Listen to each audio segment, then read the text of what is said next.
नमस्कार दोस्तों, आप लोग कैसे हैं। मैं श्यामानंद चौधरी लक्ष्य 99 यूट्यूब चैनल पर आप लोगों का हार्दिक स्वागत करते हैं। जो लोग मेरे चैनल को अभी तक सब्सक्राइब नहीं किए हों, प्लीज़ वो सबसे पहले मेरे चैनल को सब्सक्राइब कर लें, जिससे आने वाले सभी वीडियो उनको आसानी से प्राप्त हो जाए। आज हम संख्या पद्धति में एक नया टॉपिक शून्यों की संख्या ज्ञात करना सीखेंगे, अर्थात नंबर ऑफ जीरो।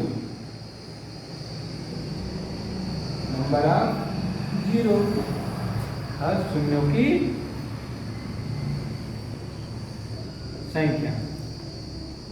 शून्यों की संख्या ज्ञात करने से पहले हम कुछ बातें जानेंगे। जैसे यदि आपसे कोई पूछे कि 1 2 3 2 4 2 5 2 6 100 तक इन सभी संख्याओं को यदि हम आपस में गुणा करें, तो यदि आपस में गुणा करें तो 2 या 3 या 4 या 5 या 6 9 तक की संख्या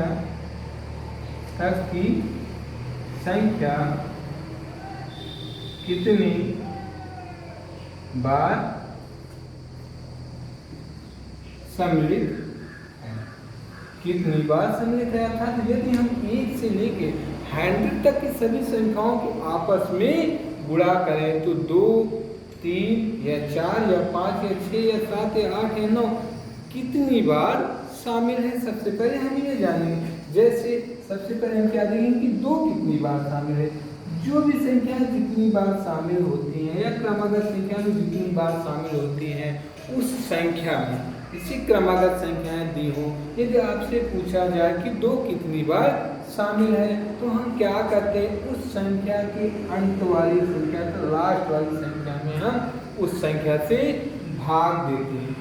भाग हम तब तक देते रहते हैं जब तक उसका भागफल उस संख्या से छोटी ना आ जाए। जैसे यहाँ पे अंतिम संख्या कितनी है, 100 में किससे भाग देते हैं, 2। क्यों 2 से भाग, क्योंकि हमें 2 पता करना है कितनी बार शामिल है। अगर हम 100 में 2 से भाग देते कितना प्राप्त होता है, 50। अब हम भाग तब तक देते हैं जब तक हमारा भागफल 2 से छोटा ना आ जाए। पुनः हम 50 में 2 से भाग दें कितना प्राप्त होगा, 25। हम फिर 25 में 2 से भाग देंगे कितना प्राप्त होगा, 12। फिर हम 12 में 2 से भाग देंगे कितना भागफल प्राप्त होगा, 6। अब यहाँ में 6 से हम पुनः 2 से भाग देंगे कितना प्राप्त होगा, 3। अब 3 में हम पुनः 2 से भाग देंगे कितना प्राप्त होगा, 1। अब हमने यहाँ पे देखा कि हमारा भागफल जो है 1 से छोटा आ जाता है। तो जो भी हम जितनी बार भागफल प्राप्त होता है, सभी भागफल को हम आपस में जोड़ लेते हैं। जैसे जोड़ते हैं, 50 में 25 जोड़ेंगे 75, 75 में फिर 12, इधर 75, फिर यहाँ से 3 1 4 6 4 10 10 12 22, यहाँ से करते कितना आएगा, कितना 97। अर्थात 1 से लेकर 100 तक की सभी संख्याओं को यदि हम आपस में गुणा करें तो 2 कितनी बार प्राप्त होता है, हमें 97 बार प्राप्त होता है। कितनी बार प्राप्त होता है, 97। यदि आपसे यही पूछे कि 1 से 100 तक की संख्या है या 1 से 200 तक की संख्या है, 1 से 200 तक की सभी संख्याओं को आपस में गुणा करें तो 3 कितनी बार हमें प्राप्त होता है। तो क्या करते हैं, जो भी संख्याएं हैं अगर क्रमागत संख्याएं दी हैं तो उस संख्या के अंत वाली संख्या में हम उस संख्या से भाग दें। किस संख्या से भाग देते हैं, जो संख्या में पूछी जाती है। क्या पूछी गई, 3। तो हम 200 में किससे भाग देंगे, 3 से। 3 से भाग दें कितना प्राप्त होगा, 3 6 18, 3 6 18। हमें शेषफल से कोई मतलब नहीं रखते हैं, हम सिर्फ हमें भागफल को ही लिखना है। अब हम भाग कब तक देते हैं, जब तक हमारा भागफल उस संख्या से छोटी ना आ जाए। किस संख्या से, जो संख्या पूछी गई। अब हम 66 में 3 से भाग देंगे 22, पुनः हम 22 में 3 से भाग देंगे 7, फिर हम 7 में 3 से भाग देंगे 2। अब हमने देखा कि यहाँ हमारा भागफल जो है उस संख्या से छोटी आ गई। जब हमारा भागफल उस संख्या से छोटी आ जाए तो सभी भागफल को हम आपस में जोड़ लेते हैं। 6 2 8, 8 2 10 7 17 की 7 हासिल 1 होता है। 6 2 8, 8 1 9। तो हमने क्या देखा, यहाँ कितनी बार प्राप्त हो जाता है 97। अर्थात यदि हम 1 से लेकर 200 तक सभी संख्याओं को आपस में गुणा करें तो कितनी बार प्राप्त होता है 97। यदि यही आपसे पूछा जाए कि 4 कितनी बार सम्मिलित है तो हम क्या करते हैं, लास्ट वाली संख्या में हम इससे भाग देते हैं, 4 से भाग देते हैं। अगर हम यहाँ 4 से भाग दें कितना प्राप्त होगा 50। अब पुनः हम 4 से भाग देंगे। भाग हम तब तक देते रहते हैं जब तक हमारा भागफल संख्या से छोटी ना आ जाए। फिर यहाँ देते हैं। अब हमने देखा कि भागफल हमारा संख्या से छोटी आ जाए तो प्राप्त सभी भागफल को हम आपस में जोड़ लेते हैं। जोड़ते हैं कितना आएगा 3 2 5, 5 1 6। अर्थात यहाँ से हमें कितना प्राप्त हो जाता है 65। अर्थात 1 से लेकर 200 तक की सभी संख्याओं को यदि हम आपस में गुणा करें तो 4 कितनी बार प्राप्त होता है 65 बार। कितनी बार प्राप्त होता है 65। यही इसलिए यदि आपसे पूछा जाए कि 5 कितनी बार प्राप्त होता है तो क्या करते हैं, हम प्राप्त संख्या की लास्ट की इकाई संख्या में हम 5 से भाग देते हैं। यदि हम यहाँ 5 से भाग देते कितना प्राप्त होगा 5 और 20। कितना प्राप्त होगा 5 के 20 यहाँ से देंगे फिर 8। अब हमारा भागफल संख्या से छोटी है तो हम क्या करते हैं, भागफल को आपस में जोड़ते हैं। 4 से 48 से 49। अर्थात हमने देखा 1 से लेकर 200 तक की सभी संख्याओं को यदि हम आपस में गुणा करें तो 5 कितनी बार हमें प्राप्त होगा 49 बार। 5 कितनी बार प्राप्त होगा 49 बार। अब हमें ये जानना जरूरी है, हमारा टॉपिक है शून्यों की संख्या ज्ञान करना। अब हमें ये जानना जरूरी है शून्य हमें कब प्राप्त होते हैं। शून्य हमें तभी प्राप्त होते हैं जब 5 से किसी भी सम संख्या में किसी भी सम संख्या से हम गुणा करते हैं। अर्थात जब भी हम 5 को किसी भी सम संख्या से, अर्थात सम संख्या अगर 5 को अगर 2 से गुणा करते हैं कितना प्राप्त होता है 10। अर्थात शून्य बिंदु।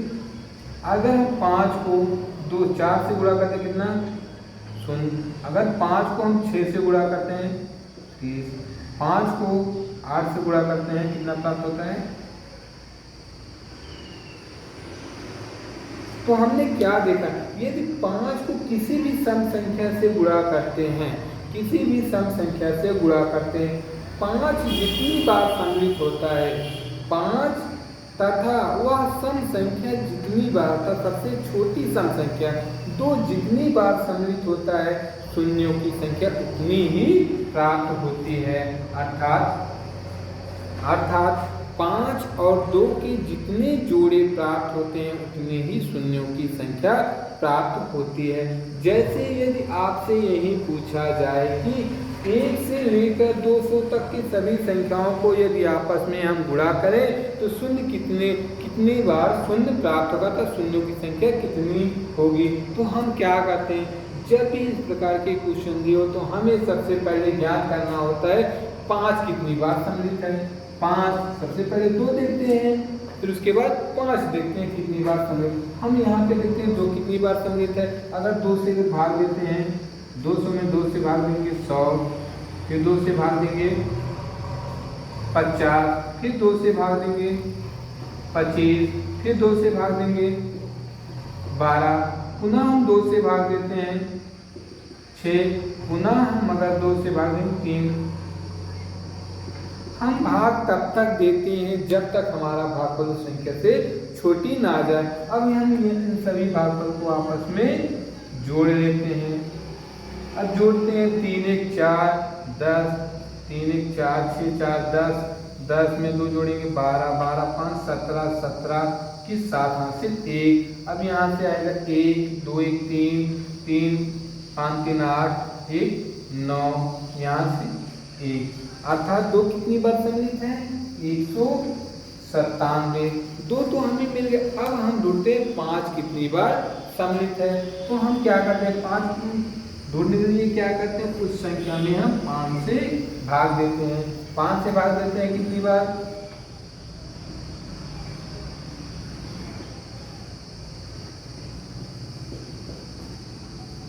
सभी को जोड़ लेते हैं, अर्थात 5 कितनी बार सम्मिलित है? 49 बार।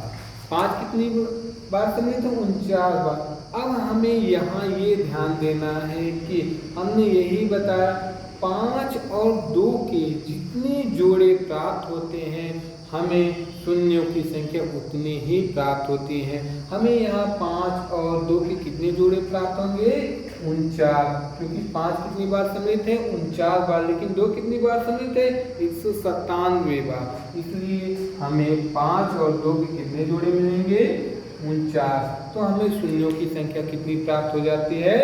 49 कितनी प्राप्त हो जाती है? 49। हम इसको डायरेक्ट ऐसे भी सॉल्व कर सकते हैं, जैसे दिया है, पूछिए अगर आपसे कि 1 से लेकर 500 तक सभी संख्याओं को यदि आपस में गुणा करें तो शून्यों की संख्या कितनी होगी? तो हम क्या करते हैं, दी हुई संख्या, यदि संख्याएं क्रमागत दी हैं तो दी हुई संख्या के लास्ट में हम लास्ट वाली संख्या में उस 5 से भाग देंगे।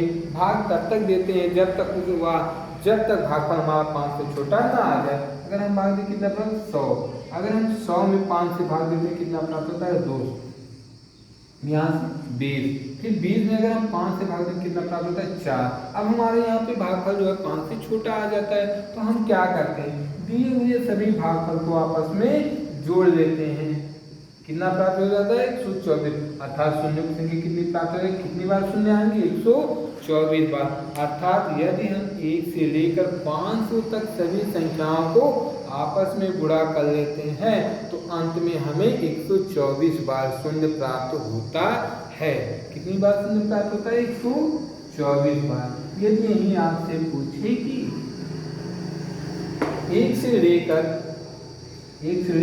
230 तक सभी संख्याओं को यदि आपस में गुणा करें तो अंत में कितने शून्य प्राप्त होंगे? क्योंकि यहाँ पे हम देख रहे हैं कि संख्याएं सभी क्रमागत दी हैं। जब भी संख्याएं क्रमागत दी हो तो हमने बताया दी हुई संख्या के लास्ट में जो भी संख्या दी उस संख्या में हम 5 से भाग दे देते हैं। भाग तब तक देते हैं जब तक भागफल हमारा 5 से छोटा ना आ जाए। प्राप्त सभी भागफल को आपस में हम जोड़ लेते हैं। 5 4 20, यहाँ बचेगा 3 5 6 30, फिर यहाँ से 5 9 45, फिर 5 से हम भाग देते हैं। अब हमारा भागफल जो है 5 से छोटा आ गया, तो हम क्या करते हैं, सभी भागफल को आपस में हम जोड़ लेते हैं। जोड़ते हैं 9 6 15 2 17 के साथ हासिल 1 4 1 5, अर्थात यहाँ पे कितनी बार प्राप्त होता है? 57 बार। अर्थात 1 से लेकर 230 तक की सभी संख्याओं को यदि हम आपस में गुणा करें तो अंत में हमें कितने शून्य प्राप्त होंगे? 57 शून्य प्राप्त होंगे। अब हम अगला क्वेश्चन देखते हैं। जैसे यदि आपसे पूछा जाए कि 2 गुणे 4 गुणे 6 गुणे 8 200 तक की सभी संख्याओं को यदि आपस में गुणा करें तो अंत में कितने शून्य प्राप्त होंगे? कितने शून्य प्राप्त होंगे? तो हमें शून्यों की संख्या, यहाँ पे संख्याएं तो क्रमागत दी हैं, लेकिन बट एक संख्याओं के बीच में कुछ न कुछ तो गैप है। जैसे अब क्या करते हैं, जब इस प्रकार की संख्या दे, किसी संख्या का ये गुणज दिया, अर्थात जब भी सीरीज हमारे किसी संख्या का गुणज दिया तो सबसे पहले उस गुणज को हम बाहर करते हैं। यहाँ पे देखते हैं किसका गुणज? 2 गुणे 1, यहाँ 2 गुणे 2, यहाँ पे 2 गुणे 3, यहाँ पे 2 गुणे 4, यहाँ पे 2 गुणे 100। कितना दिया है? 2 गुणे 100। यहाँ से अगर हम 2 को बाहर लेते हैं, 2 कितनी बार समझते? 1 2 3 4 5 कितनी बार? 100 बार। हम लिख सकते हैं 2 की घात 100। यहाँ कितना बनता है? 1, यहाँ पे 2, यहाँ पे 3, 100। अब हम देखते हैं कि 2 हमें यहाँ से तो कितनी बार प्राप्त हो जाता है? 100 बार। 2 तो हमें मिल गए, अब हमें क्या ढूंढना है? 5। अब हम ढूंढते हैं 5 कहाँ से प्राप्त होगा? 5 कितनी बार प्राप्त होगा? 5 ढूंढने के लिए हम क्या करते हैं, जो भी संख्या दी रही तो उस संख्या के अंत में हम 5 से भाग देते हैं। अब संख्या कितनी? 100। अगर 100 में हम 5 से भाग देते हैं कितना प्राप्त होगा? 20। क्या प्राप्त हो जाए 24। अर्थात यदि हम 5 कितनी 2 तो हमें 100 बार प्राप्त हो जाता है, लेकिन 5 हमें कितनी बार प्राप्त होता है 24। तो यदि हमसे यही पूछा जाए कि कितने शून्य प्राप्त होंगे, हमने बताया 5 और 2 के जितने जोड़े प्राप्त होते हैं शून्यों की संख्या उतनी ही प्राप्त होती है। अब तो हम यहाँ देखते हैं 5 और 2 के कितने जोड़े प्राप्त होते हैं 24, क्योंकि सबसे छोटी संख्या क्या है 24। तो हमें 5 और 2 के कितने जोड़े प्राप्त होंगे 24। हमें शून्यों की संख्या कितनी प्राप्त हो जाती है 24। कितने शून्य प्राप्त होंगे 24। लेकिन यदि आपसे क्वेश्चन में दूसरा क्वेश्चन इस तरीके से पूछा जाए कि 5 गुणे 10 गुणे 15 गुणे 20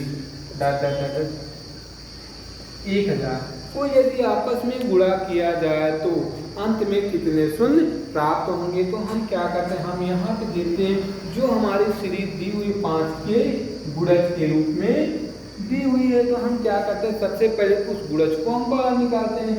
यहाँ से 5 गुणे 1, यहाँ से 5 गुणे 2, यहाँ पे 5 गुणे 3, यहाँ पे 5 गुणे 4 5 गुणे 200 प्राप्त होता है। अब क्या करते हैं, हम उस गुणज को बाहर निकालते हैं। 5 कितनी बार समझे थे 1 2 3 4 10 कितनी बार 200 बार 1 2 3 कितनी बार 200 5 की घात 200। अब यहाँ से क्या करो 1 गुणे 2 गुणे 3 कितनी बार 200। अब हम यहाँ पे देखते हैं 5 हमें कितनी बार प्राप्त हो जाता है 200 बार। बट अब हमें क्या ढूंढना है 2, हमें क्या ढूंढना है 2। अब 2 ढूंढते हैं 2 कितनी बार समझते हैं। तो क्या करते हैं, जिस संख्या के लास्ट में 2 से भाग देंगे कितना प्राप्त होगा 100, फिर 2 से भाग देंगे 50, फिर 2 से 25, पुनः हम 2 से भाग देंगे 12, फिर हम 2 से भाग देंगे 6, फिर हम 6 में 2 से भाग देंगे 3, फिर 3 में हम 2 से भाग देंगे 1 आएगा। हम सभी को जोड़ते हैं कितना आएगा, ये 3 1 4 10 22, ये 47 और ये 50 100 और 2 कितनी बार शामिल 157 बार। कितनी बार शामिल है 157 बार। यदि आपसे पूछे कि अब शून्यों की संख्या कितनी प्राप्त होगी, तो हमने यही बताया 5 और 2 के जितने जोड़े प्राप्त होते हैं शून्यों की संख्या उतनी ही प्राप्त होती है। तो यहाँ 5 और 2 के जोड़े कितने प्राप्त होंगे, सबसे छोटी संख्या जो दी है उतनी ही जोड़े प्राप्त। कितनी दी 197। 5 और 2 के जोड़े कितने प्राप्त होते हैं 197। तो हमें शून्यों की संख्या कितनी प्राप्त हो जाती है 197। कितनी प्राप्त हो जाती है 197। यदि दूसरा क्वेश्चन हम देखते हैं, ये तो हुई हमारी क्रमागत संख्याएं रहती हैं। यदि हमारी संख्याएं क्रमागत नहीं हो तब हम क्या करते हैं, जैसे यदि आपसे पूछें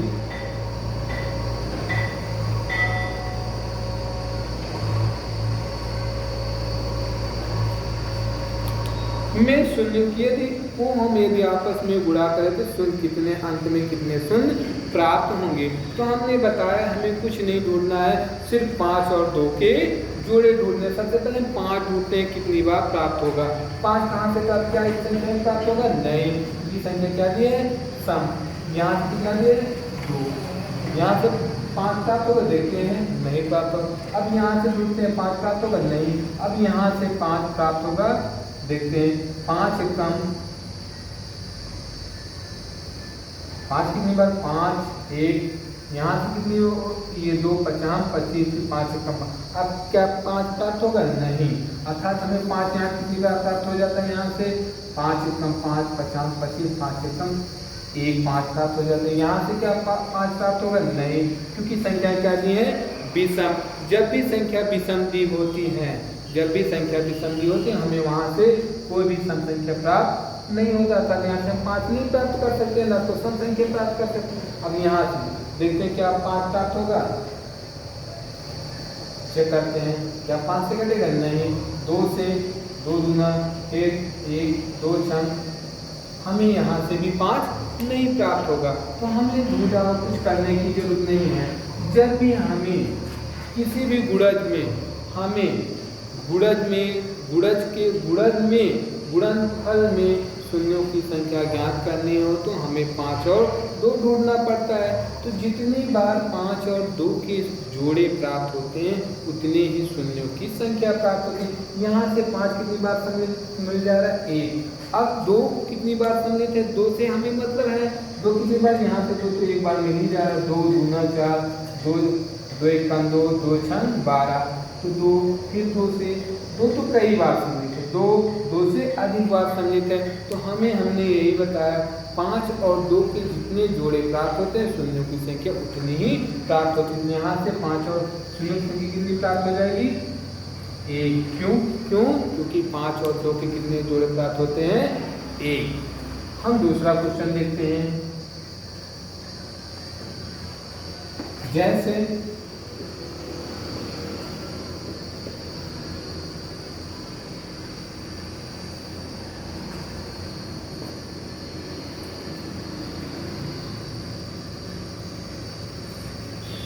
कोई यदि हम आपस में गुणा करें तो अंत में कितने शून्य प्राप्त हो। जब भी इस प्रकार के क्वेश्चन दिए हों तो सबसे पहले हम क्या करते हैं, दी हुई सभी गुणज के हम गुणनखंड कर लेते हैं। प्राप्त गुणनखंड में 2 और 5 जितनी बार सम्मिलित हो उतने ही शून्यों की संख्या प्राप्त होती है। जैसे सबसे पहले क्या करते हैं, हम दी हुई संख्या का गुणनखंड कर लेते हैं। 5 से 55 का गुणनखंड कर लेते हैं।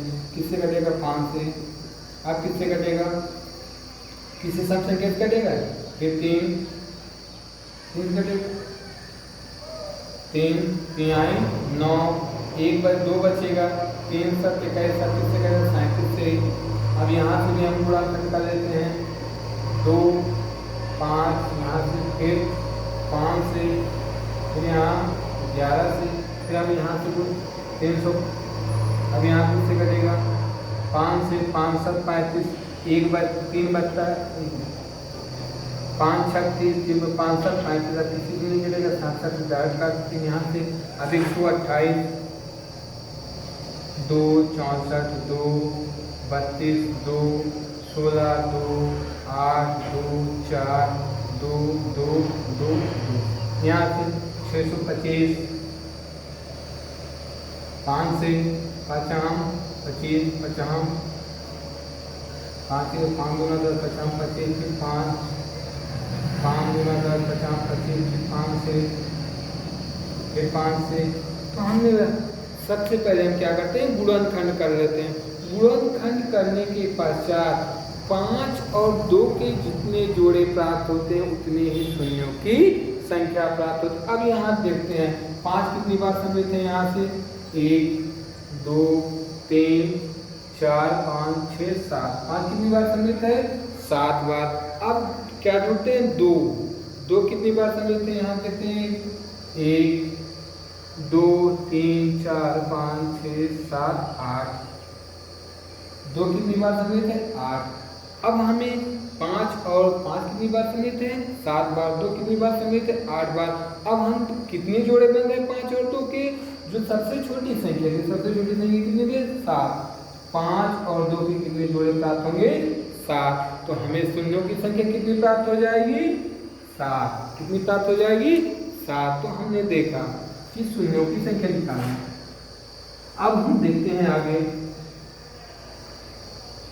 एक दूसरा क्वेश्चन। जैसे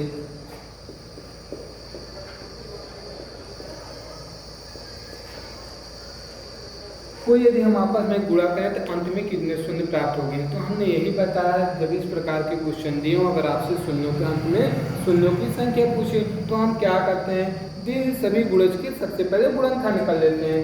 गुणनखंड कर लेते हैं 320 के गुणनखंड करते हैं, 2 से कटेगा, फिर 2 से, फिर 2 से, फिर 2 से, फिर 2 से, फिर 2 से। अब दूसरी संख्या 440,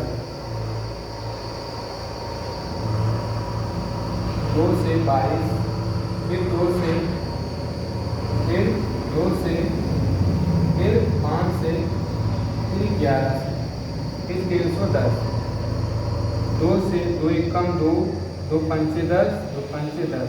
अब किससे कटेगा 5 से, पाँच तिहाई 15, 5 का 5, यहाँ 100, 2, 2, 5, 5। अब हमें क्या ढूंढना है? 5 और 2 की जोड़े, अर्थात 5 सबसे पहले देखते हैं 5 कितनी बार सम्मिलित है, देखते हैं यहाँ से 5, 1, 2, 3, 4, 5, 5 कितनी बार सम्मिलित है? 5, 2 कितनी बार सम्मिलित है? 1, 2, 3, 4, 5, 6, 7, 8, 9, 10, 11, 12, 2 कितनी बार सम्मिलित है? 12। तो हमें 5 और 2 के कितने जोड़े यहाँ से प्राप्त होंगे? 5। हमने यही बताया जो सबसे छोटी संख्या थी उतनी बार 5 और 2 के जोड़े प्राप्त होंगे। यहाँ से 5 और 2 के जोड़े कितने प्राप्त होते हैं? 5 बार। हमें शून्यों की संख्या कितनी प्राप्त होगी? 5 बार। तो हमने देखा, आज हमने क्या सीखा? शून्यों की संख्या ज्ञात करना सीखा। हाँ, जो लोग मेरा वीडियो देख रहे हैं, अगर वो अभी तक मेरे चैनल को सब्सक्राइब ना किए, प्लीज़ वो मेरे चैनल को सब्सक्राइब कर लें, इससे आने वाले सभी वीडियो आपको आसानी से प्राप्त हो जाए।